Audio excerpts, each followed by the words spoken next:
Your ego is not your amigo in real estate. I have a little story for you. It is about a seller and a buyer, and maybe their ego got in the way, or maybe the seller should have just done the right thing. The house was overpriced and had been sitting on the market a lot longer than the normal average days on the market at the time. So I submit my client's offer, and after going back and forth a few times, our offer was accepted. Right before we do inspections, the listing agent calls and says, hey, my seller wants to keep the pendants that are hanging in the kitchen. Deliver the news to my buyer, letting her know that the seller forgot to disclose that she intends to keep the pendants in her kitchen. My client is a high-level executive at a major corporation in Dallas. And she was like, Courtney, I want the house I saw.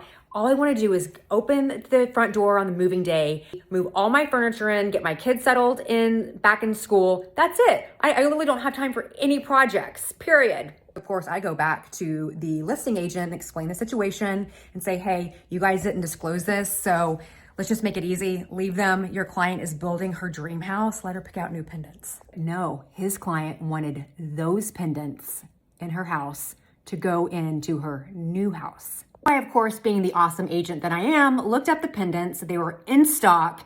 And I told my client, you know what? This will be my closing gift to you. I will buy you the pendants, the exact pendants. We'll have them delivered, installed, no problem.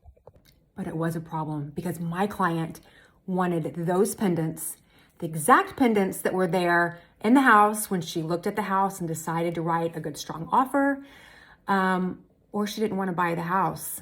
She was going to walk, no matter if I bought her the pendants or not. Since the seller did not disclose that she wanted to remove those pendants and would not budge because her ego was not her amigo, we terminated our offer. Found actually an even more perfect house for my client. And guess what? It took that other house another 90 days to sell and close. You guys, your ego, remember, not your amigo.